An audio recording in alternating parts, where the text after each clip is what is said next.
बच्चा पैदा होता है, माएँ जान छुड़वाने के लिए बच्चों को मोबाइल दे देते हैं, बच्चा रोएगा नहीं। और इफेक्ट तो बहुत पड़ा है, स्टडीज़ पे इतना हो रहा है, टिकटॉकर्स इतना ज़्यादा इन कर चुके हैं इंडस्ट्री में। छोटे छोटे बच्चे भी वायरल हो जाती हैं, टिकटॉक की अपने बात की। बच्चों में ये चीज़ ऐसे पैदा करनी चाहिए कि ये कॉम्प्रोमाइज़ और कोऑपरेट करना चाहिए। कौन इसको जो है रोक सकता है, ये चेक एंड बैलेंस कौन कर सकते हैं, कैसे करना भी चाहिए? मुझे लगता है कि आप तलीम जब आपके पास होना तो आप इस चीज़ मतलब ज़्यादा बेहतर समझ सकते हैं। आप खुद मतलब वो चीज़ प्रोवाइड करें अपने बच्चों को।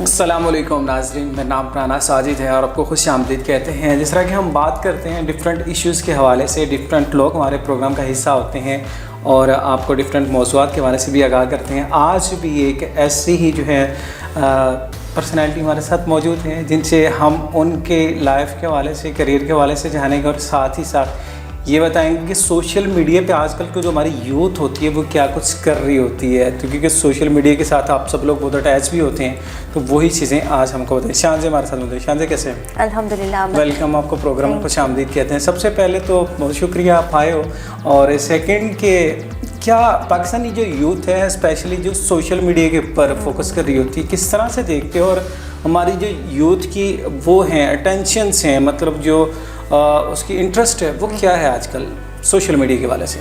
अच्छा, अगर सोशल मीडिया में बात करें तो इंस्टाग्राम जो सबसे मेन है और ट्विटर है। तो ट्विटर पे तो ऐसे आपको पता है कि पॉलिटिक्स और जो भी चीज़ ट्रेंडिंग पे हो उसी को हाइप मिली होती है और फिर यूज़ भी उसी के अकॉर्डिंग चलती है। लेकिन ट्विटर से आपको काफ़ी इन्फॉर्मेशन मिल जाती है। ठीक है। लेकिन अगर वैसे बात करें फेसबुक की और इंस्टाग्राम की, तो उसमें बस यही होता है कि आप आउटिंग है, घूमना, और ये सबसे बड़ी चीज़ है मुझे लगता है शायद कि हम जो देखते हैं ना, जो सेलिब्रिटीज़ को देखते हैं, एक्टर्स हैं, टिकटॉकर्स इतना ज़्यादा इन कर चुके हैं इंडस्ट्री में, तो बस उनसे सीख कर उन जैसा हम बनने की कोशिश करते हैं। लेकिन फिर वो हमारे लिए नुकसान होता है और बस आपकी किस्म की लाइफ से आपको कुछ मिलता तो नहीं, आपकी लाइफ में कुछ। अच्छा, ऐसा है कि मतलब इस तरह आपने कहा उनको देख के हमको सीखने को मिलता है या मतलब सीखने की कोशिश करती हैं, आपको लगता है मतलब जो वो दिखा रहे होते हैं, जो शो कर रहे होते हैं, एक्चुअल में ऐसा होता है? वैसे एक्चुअल में ऐसा होता तो नहीं है, लेकिन बस वो भी तो दिखाए, क्योंकि अब ऑन स्क्रीन आपने जो काम करना है, आप बैक पे तो वो होते नहीं हो, बिल्कुल आपको एक बनावटी करना पड़ता है सब कुछ। लेकिन लोग समझते हैं शायद वो उनकी रियलिटी ही है, तो फिर वो उनको ही फॉलो कर रहे होते हैं। तो डिपेंड कितना करता है कि हमारी जो यूथ है, मतलब जो सोशल मीडिया स्पेशली जो लोग यूज़ कर रहे हैं, तो वो मतलब उनकी जो पेरेंट्स हैं या टीचर्स हैं या समझ लीजिए हमारी सोसाइटी है, कितना डिपेंड करती है कि हमारा जो यूथ जो यूज़ कर रही है सोशल मीडिया को, उसके इफ़ेक्ट्स कितने उसके ऊपर पड़ सकते हैं, कौन इसको जो है रोक सकता है, ये चेक एंड बैलेंस कौन कर सकते हैं, कैसे करना भी चाहिए? अच्छा, वैसे मुझे लगता है शायद पेरेंट्स के अलावा तो कोई भी नहीं कर सकता। आप जितना मर्जी आप उन पे बैन लगा लें, चीज़ों पे कुछ भी कर लें, लेकिन जब पेरेंट्स अपने बच्चों को खुद नहीं देख सकते तो फिर शायद बाहर वाला भी कोई नहीं रोक सकता। और इफेक्ट तो बहुत पड़ा है, स्टडीज़ पे इतना हो रहा है कि बच्चे पढ़ाई छोड़ के जो टिकटॉक ऐप्स हैं और जो इस तरह की ऐप्स निकली हैं उन पे आजकल इतना फोकस आप देखें, छोटे छोटे बच्चे लगे होते हैं करने। और बस एक वो अच्छी चीज़ है अगर आपको कुछ उससे मिल रहा है, कोई बेनिफिट है, लेकिन वो उसकी भी एक लिमिट होनी चाहिए कि आप ये नहीं कि हर टाइम में उस चीज़ पे। अच्छा, एक चीज़ आपने कहा ठीक है जी, मिल रहा है कुछ, लेकिन वो ट्रेंड भी बन जाता है, लोग जिस तरह छोटे छोटे बच्चे भी वायरल हो जाते हैं। टिकटॉक की अपने बात की, सोशल मीडिया, डिफरेंट ऐप्स जितनी भी हैं, स्नैक की है और भी हैं, तो लेकिन इससे नुकसान कितना हो रहा है? जो स्टडी है आपकी वो इफेक्ट हो रही है, और उसके बाद फिर आपका फ्यूचर है, क्या आप सोशल मीडिया में ही आप अर्न करना चाहते हो? ये चीज़ें आपकी डिफरेंट होती हैं, इसमें क्या डिफरेंस क्या है? अच्छा, अर्निंग तो पहले बाद में आती है, लेकिन अब एक टीनेजर है तो उस टाइम पे मुझे लगता है शायद आपका इससे कोई लिंक होना भी चाहिए। कम से कम आपका इंटरमीडिएट है वो तो आपका उसी पे फोकस होना चाहिए, पढ़ाई पे। सही है। लेकिन जो बच्चे या फिर माँ बाप इस लालच में करते हैं तो बच्चों के साथ ये नुकसान होता है, क्योंकि तालीम तो बहुत ज़रूरी है, चाहे आपको अर्निंग आ रही है या नहीं आ रही।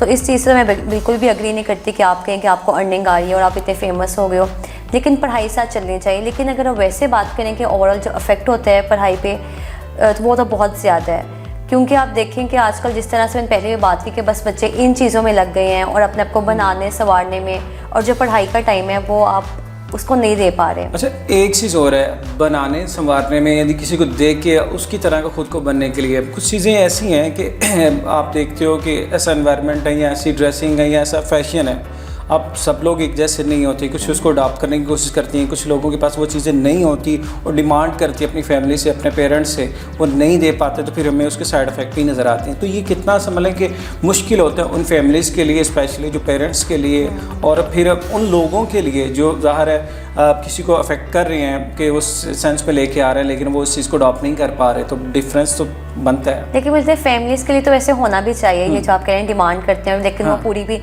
आप खुद मतलब वो चीज़ प्रोवाइड करें अपने बच्चों को, और बाद में आप कह रहे हैं कि हमारा बच्चा पढ़ नहीं रहा, और उस तरह के लेम एक्सक्यूजेस होते हैं, क्योंकि माँ बाप क्या चाहते हैं। वो मैं इस सेंस में कह रहा हूँ कि जिस तरह की किसी एक आर्टिस्ट ने मेकअप बड़ा अच्छा किया हुआ है, या किसी ने ड्रेसिंग बड़ी अच्छी की है, किसी ने कैजुअल ड्रेसिंग की हुई है, वो कहते हैं जी मुझे भी यही चाहिए, तो पेरेंट्स उसको अफोर्ड नहीं कर पा रहे हैं, तो वो चाह रहा है कि वो अगर वो नहीं कर देते तो फिर वो किसी रॉन्ग स्टेप पे चला जाता है, वो इस तरह के स्टेप ले लेता है, लेकिन वो फिर पेरेंट्स को ही हैंडल करना पड़ता है ऑफ कोर्स, क्योंकि अब बच्चे चाहते हैं उस तरह का, लेकिन नहीं मेरा, लेकिन बच्चों में ये चीज़ ऐसे पैदा करनी चाहिए कि ये कॉम्प्रोमाइज़ और कोऑपरेट करना चाहिए हर लिहाज से, तो ये तो पेरेंट्स पे डिपेंड करता है। आपको लगता है कि इस टाइम पे, इस मतलब जिस करंट एज में हम रह रहे हैं, सोशल मीडिया से अवॉइड करके आप लाइफ गुजार सकते हो, मतलब बच के गुजार सकते हैं ऑफ कोर्स? मैट्रिक तक तो आपको कम से कम बच्चों के लिए को नहीं, आज आप तो एक जो बेबी जो होता है जिसको बोलना भी नहीं आता, तो देखिए हम खुद उन चीज़ों की बच्चों को, अब बच्चा पैदा होता है, माएँ जान छुड़वाने के लिए बच्चों को मोबाइल दे देते हैं, बच्चा रोएगा नहीं, और ऐसा होता है हम अपनी फैमिलीज में आसपास देखते हैं। लेकिन अगर आप वहाँ पे मतलब जो अब तो हमने आउटडोर गेम्स पे भी बच्चों को उस तरह से ख़त्म कर दिया हुआ है, क्योंकि मुझे तो याद है कि हम जब आए थे, मतलब पहले जब छोटे थे तो बाहर ही खेलना, क्रिकेट खेलना, और इस तरह की बात ऐसे होता था। नहीं, पुराने ज़माने, हम तो पुराने ज़माने के है ही नहीं, लेकिन हाँ, लेकिन आप देखेंगे तब भी मतलब इस तरह की अकेडमी से आना और आके बाहर आउटडोर गेम्स खेलना, तो उस पर वैसे ज़्यादा फोकस करना चाहिए। आजकल माइंड डरी होती है बच्चों को नीचे नहीं उतारना, और ताकि गिर जाए, मतलब बहुत ज़्यादा सेंसिटिव हो चुके हैं लोग। नहीं, सेंसिटिव नहीं, चाहे मुझे लगता है कि आप तालीम जब आपके पास होना तो आप इस चीज़ मतलब ज़्यादा बेहतर समझ सकते हैं, लेकिन ये कहना कि सेंसिटिव है और ये तो फजूल के एक्सक्यूजेस ही हैं। चलो ऐसे ये लास्ट में कि एक मैसेज हमारी यूथ को दे दें कि वो अगर सोशल मीडिया का इस्तेमाल करते हैं तो कैसे करें, अगर नहीं करते, अवॉइड करते हैं तो कैसे करना चाहिए, और स्टडी जिससे इफेक्ट नहीं हो। अच्छा, मुझे लगता है कि अगर आप मतलब जा रहे हैं, स्कूल कॉलेज जा रहे हैं, साथ आप एक अपना टाइम सेट कर लें कि आपने इतने टाइम फ़ोन यूज़ करने हैं, और चाहे उसमें कुछ भी है, गेम्स है, क्योंकि आजकल गेम्स का इतना जो काफ़ी ट्रेंडिंग पे है और हर कोई मतलब गेम्स खेल रहा है, लेकिन आपको उसका एक टाइम सेट कर देंगे, गेम्स भी खेलें, पढ़ाई के टाइम में पढ़ाई करें, तो फिर आपको किसी चीज़ की मुश्किल नहीं होगी।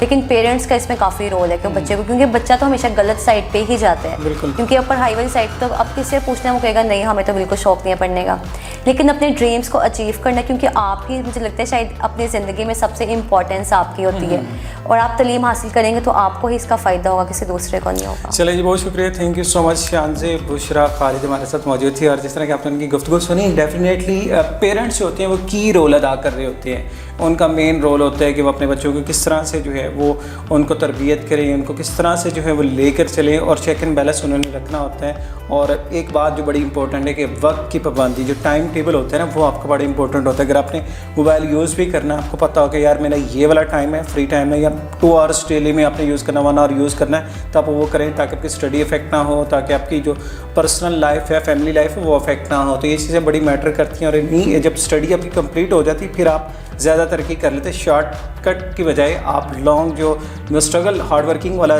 जो सीन है उसको आजमाएं, ताकि आप पूरी लाइफ में कामयाब और सक्सेसफुल जो लाइफ वो गुजार सकें। इजाज़त दीजिए, अल्लाह हाफ़िज़।